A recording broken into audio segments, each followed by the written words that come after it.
अस्सलाम वालेकुम सामईन इकराम। आज का हमारा उन्वान ख़ास इस बात पर है कि अल्लाह और बंदे के दरमियान वो कौन सा हिजाब व पर्दा है, वो कौन सी दीवार है कि जो बंदे को अल्लाह की कुर्बत से, अल्लाह की मार्फत से महरूम किए हुए है। आखिर इस पर्दे में इतनी ताकत कहाँ से आती है कि ये बंदे को अल्लाह की कुर्बत व मार्फत से महरूम कर देती है? जानेंगे इस वीडियो में। लिहाजा वीडियो मुकम्मल तौर पर लाजमी देखें, और जितने चैनल पर नए आए हैं वीडियो अच्छी लगे तो लाइक करें, शेयर करें और चैनल सब्सक्राइब ज़रूर करें। तो चलिए सिलसिला शुरू करते हैं। सामईन इकराम, देखिए इस बात के मुतालिक हज़रत सखी सुल्तान बाहू फरमाते हैं कि अल्लाह और बंदे के दरमियान तो प्याज की झिल्ली से भी बारीक एक हिजाब हाइल है,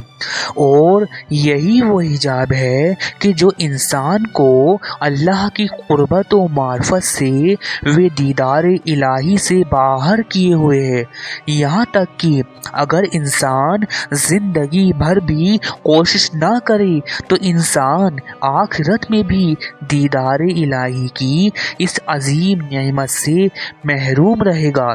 और फिर इंसान पर पछतावे के सिवा कुछ बाकी नहीं बचेगा, और वो हिजाब इंसान का नफ्स है। सामईन इकराम, देखिए अब यहाँ एक बात काबिल तवज्जो है, ध्यान देने वाली, समझने वाली बात ये है कि यहाँ सुल्तान बाहू ने जो नफ्स को प्याज की झिल्ली की तरह कहा है, तो क्या सच में नफ्स प्याज की झिल्ली की तरह है? नहीं, बल्कि सुल्तान बाहू के कहने का मकसद ये है कि जिस तरह एक प्याज की झिल्ली बहुत मामूली होती है, वो कोई सख्त वजूद नहीं रखती, उसको ख़त्म करना बहुत आसान है, बस इसी तरह इस नफ्स की हैसियत व औकात प्याज की झिल्ली की मानिंद है। और सामईन इकराम, अब इतनी बात आपने जान ली, और दूसरी बात ध्यान देने वाली, तवज्जो देने वाली ये है, क्या सच में नफ्स की इतनी कमज़ोर औकात है? तो सामईन इकराम, हकीकत ये है कि ये बात इस दर्जे और एतबार के साथ कही गई है कि अगर बंदाए खुदा ठान ले, डट जाए और मर्दाने कामिल का हाथ थाम कर मर्दाने कामिल की राह इख्तियार कर ले, तो नफ्स की औकात उस बंदे की ताकत के सामने प्याज की झिल्ली की तरह रह जाती है। और सामईन इकराम, अब आगे हज़रत सुल्तान बाहू जो फरमाते हैं उस बात से आपको अब ये दोनों ही नुक्ते क्लियर हो जाएंगे। आगे हज़रत सुल्तान बाहू फरमाते हैं कि अगर आदमी रात दिन नमाज रोज़ा जैसी ताअत व बंदगी में मशगूल रहे और हमेशा क़यामुल लैल व सामुल दहर रहे, तो इसके बावजूद भी नफ्स अम्मारा वे गुनाहों से बाज नहीं आता। आदमी चाहे दिन रात मसाइल फ़िक़ह में मुताले में मशगूल रहे, या रियाज़त व तक़वा व तिलावत कुरान और नस हदीस के मुताले में मशगूल रहे, फिर भी नफ्स अम्मारा शर व गुनाहों से बाज नहीं आता।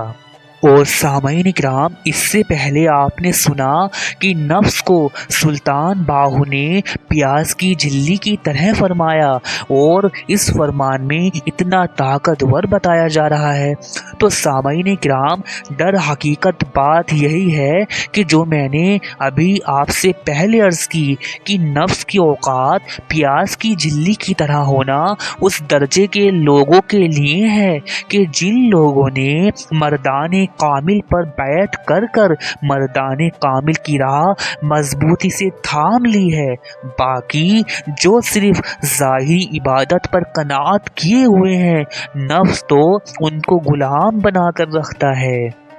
और सामईन इकराम, हज़रत सखी सुल्तान बाहू आगे फरमाते हैं कि इंसान की शख्सियत 3 चीज़ों से मुरक्कब है: जिस्म, روح اور نفس، اور تینوں میں سے ہر ایک کی جدا جدا خصوصیت ہے۔ اور سلطان باہو فرماتے ہیں کہ جان لے کہ اے طالب، مرشد کامل کے بغیر نفس کی مخالفت کرنا، نفس کی پہچان کرنا، نفس کی حالت سے باخبر رہنا، اسے اپنے قابو میں کرنا بہت مشکل اور دشوار کام ہے۔ اگرچہ تمام عمر ریاضت کے پتھر پر سر ٹکراتا پھرے، پھر بھی کوئی فائدہ حاصل نہ ہوگا، کیونکہ نفس بادشاہ ہے اور شیطان اس کا مقرب وزیر ہے۔ لہذا نفس پر لگام لگانے کے لیے، اس کے باطل اوصاف کو پاکیزہ کرنے کے لیے مرشد کامل کی بیعت کر اس کی تعلیم و تربیت میں چلنا لازم ہے، تاکہ نفس کے باطل اوصاف فنا کر کے اللہ کی قربت و معرفت و دیدار الہی تک پہنچ سکے۔ سامعین کرام، نفس کے متعلق حضرت سلطان باہو کے ارشادات پر یہ مختصر سی جانکاری لیکن اہم جانکاری آپ کو پسند آئی ہوگی، اور نفس کے متعلق ہم اپنی اور مزید جانکاری اپنے چینل پر لے کر آئیں گے۔ لہٰذا دین حق، اولیاء اللہ و صوفیزم پر اسی طرح کی دلچسپ و اہم معلومات حاصل کرنے کے لیے اپنے چینل علم صوفیانہ کو زیادہ سے زیادہ سبسکرائب کریں اور ہمارے ساتھ جڑے رہیں۔